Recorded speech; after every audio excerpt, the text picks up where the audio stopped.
Film ini sebenarnya kaya akan materi untuk dijadikan plot-plot di setiap cerita.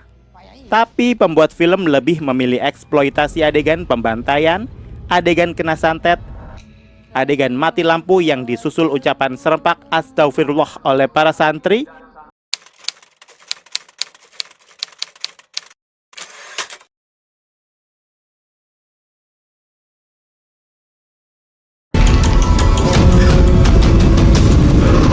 Salam sinema sahabat sinemalogi. Pembantaian Dukun Santet adalah film horor yang disutradarai Azhar Kinoy Lubis. Film ini dibintangi Kevin Ardilova, Aurora Ribeiro, Kanesia Yusuf, Iqbal Sulaiman, Siti Aziza Khairunisa, Sasha Anastasia, Tuku Rifnu Wikana, Aryo Wahab, Prit Timothy, dan lain-lain. Sebuah konflik masyarakat terjadi. Mereka yang dituduh dukun santet dibunuh tanpa sempat membela diri. Kekacauan di mana-mana. Di sebuah pesantren terjadi teror yang gak kalah berbahaya. Para pengajar dan santri terbunuh satu persatu. Salah satu santri pesantren tersebut, yaitu Satrio yang diperankan Kevin Ardilova, berusaha menyelamatkan diri dari badai konflik sambil memastikan keselamatan kedua orang tuanya yang terancam. Satrio juga berusaha mengungkap dalang di balik teror yang menyerang pesantren.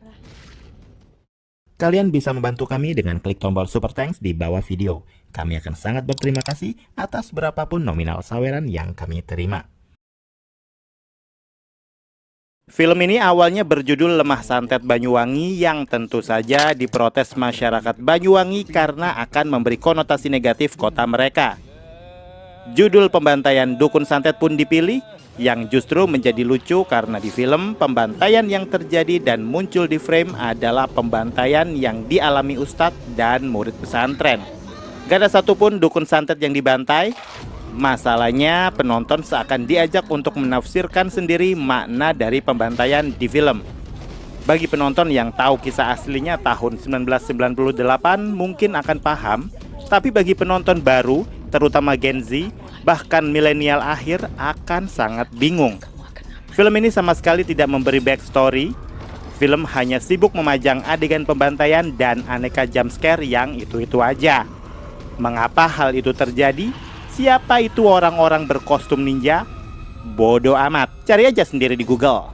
Bagi yang belum tahu, saat itu di tanah Banyuwangi gempar pembantaian terhadap dukun santet. Namun anehnya, yang menjadi korban justru kebanyakan dari para santri atau guru ngaji. Kemunculan sosok misterius yang disebut ninja pun juga berseliweran di saat itu. Bertindak sebagai eksekutor tanpa ampun yang menghabisi nyawa korbannya dengan cara yang hampir sama, yaitu mematikan lampu penerangan, kemudian tahu-tahu korban sudah bersimbah darah.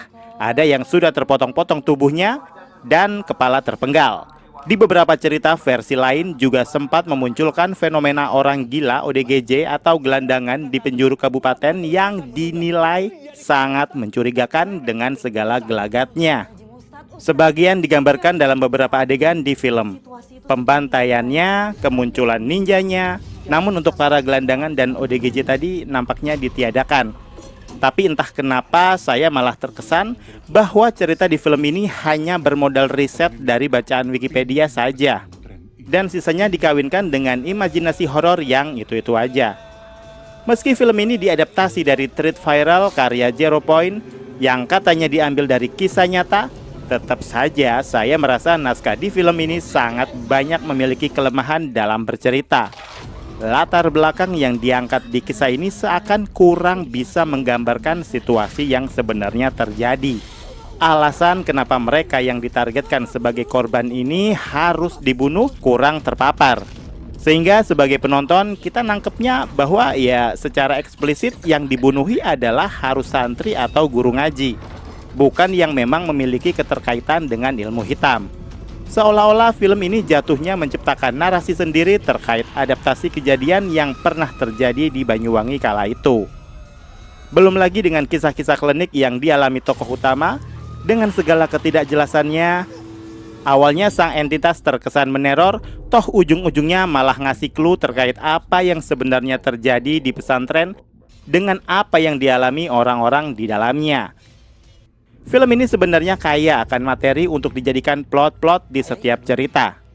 Tapi pembuat film lebih memilih eksploitasi adegan pembantaian, adegan kena santet, adegan mati lampu yang disusul ucapan serempak astagfirullah oleh para santri, dan sebagainya. Logika sebab akibatnya nggak jelas. Itu salah satu santri mati kena santet itu alasannya apa itu nggak dijelaskan. Selain soal cerita, film ini juga dirusak oleh bahasa yang dipakai dalam dialog. Saya sudah berandai-andai Aurora Ribeiro menggunakan bahasa dan aksen Jawa Timuran. Nyatanya ya dia menggunakan bahasa Indonesia dengan aksen non-Jawa apapun. Hampir sebagian besar semua talent di film ini nggak ada yang berbahasa Jawa Timuran. Palingan ya cuman si Iqbal Sulaiman yang memang terbiasa berbahasa Jawa di film-film yang pernah dia bintangi. Padahal desain produksi film ini bisa dibilang nggak main-main. Membayangkan set lokasi pesantrennya yang unik dan cukup bikin kagum sudah membuat film ini punya poin plus. Nama-nama Aurora Ribeiro, Kevin Ardilova, Teuku Rifnu Wikana, Aryo Wahab, dan lain-lain sebenarnya sudah menjadi jaminan. Tapi kenyataannya, setotal apapun penampilan mereka di film ini, saya tidak terketuk hati sedikit pun untuk bisa kagum sama performa mereka. Dialog-dialog yang mereka bawakan terkadang banyak kopongnya. Bahkan asal muasal kenapa setiap yang kesurupan harus teriak mate kabeh. Ya kayaknya nggak perlu ada penjelasan. Jadi inget ini, sorop, sorop, sorop. Di film Sorop yang juga nggak menjelaskan apapun, nggak ubahnya partikel-partikel horor yang sebenarnya hanya bagian dari gimmicknya jump scare, nggak lebih. Scoring yang masih identik dengan kebanyakan film-film produksinya MD yang gak lupa sama genjerang-genjerengnya yang bisa bikin kuping orang congean masih menyebalkan. Entah disengaja atau tidak, dalam salah satu adegan ada bentuk penulisan headline surat kabar yang typo, yang seharusnya pembantaian ditulis pembataian. Agak greget juga sih, tapi kalau emang disengaja itu apa ya alasannya? Karena jelas banget. Pada akhirnya pembantaian Dukun Santet adalah karya Azhar Ginoy Lubis yang tidak memuaskan saya sebagai penggemar horor. Film ini hanya parade adegan sadis, adegan horor, sisipan jump scare, nggak lebih. Hanya kumpulan peristiwa-peristiwa, tidak membentuk satu cerita yang koheren. Saya juga belum baca treat aslinya, jadi saya tidak tahu sumber masalahnya memang dari awal tulisan atau dari keputusan pembuat film dan produsernya. Film yang layak dibantai. Demikian video reaksi dari film Pembantaian Dukun Santet yang tayang di bioskop. Silakan like, komen, dan subscribe kanal ini. Cek juga akun-akun media sosial Sinemalogi. Dan jangan lupa bersinema dahulu, berbahagia kemudian.